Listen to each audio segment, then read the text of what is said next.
Yes, he's eaten his fill and now he's wandering. I'm hoping he's going to wander off to the pan. So let me turn around because we're going to lose him completely now. I'll just remember not to whip myself in the face because I maneuvered a bush willow.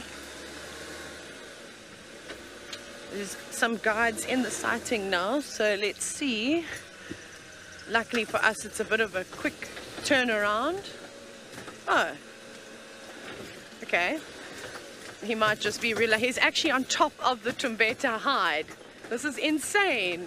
I'm going to just move. I just want to get into a position where the other guides can also come through and see. Look at him. Wow. That would be quite something to be inside the hide with him on top. It's pretty crazy, don't you think? Look at that. Not a care in the world, and what a lovely place for a leopard to just sit in and enjoy himself. So there's the pan, and then that dark area, that was the hide, and now he's literally just sitting on top of the roof. Why would you want to sit on the soggy grass? That's not pleasant at all. I think this is a much better spot to sit. He's just licking his paws as they typically do.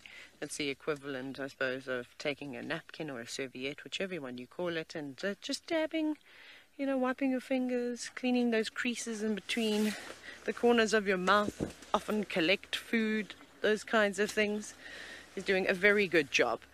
Now, obviously, this underground hide is great, and it's amazing to have a close-up of a male leopard. But from that angle, you of course would not be able to get any photos. And it's quite a cool hide. I've been in there a couple of times, and we've had one of the evokers. I forget who it was. Actually, it might have been both. It might have been mohawk and dark mane once, just sitting on the other side. I've had a hyena come and drink from this pan. Lots and lots of elephant encounters, and the elephant encounters from this hide are spectacular.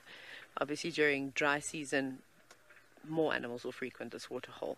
But he's doing a very, very good job at cleaning his paws, just having a break. You won't see that he's gained too much weight.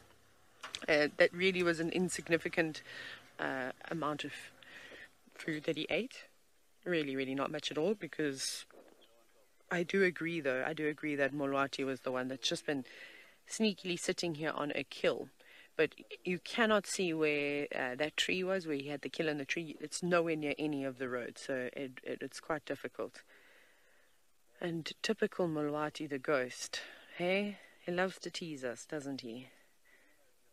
And look how he gets his tongue in between those toes. Cleaning him up nicely. Oh, you can see all the water. The rain is starting to pick up a little bit. It's a mizzle. It's not even quite a drizzle just yet. That was all the water that he collected, that he's just giving a bit of a shake off.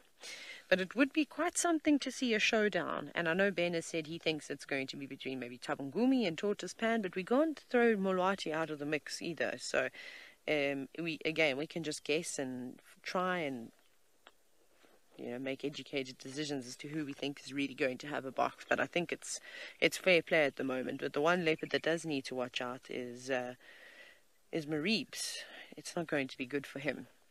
Being in the mix of all these dominant male leopards, he's still got quite some time to go. And if an altercation like that does blow up, you might find that Mareebs is going to push off somewhere else, because if there is a new leopard that proclaims this space, so say Tavagumi comes in and pushes Molwati out, for example, he's going to be very vocal, and he's going to be on a serious patrol to make everybody understand that he is the new man in town in terms of being, on Juma.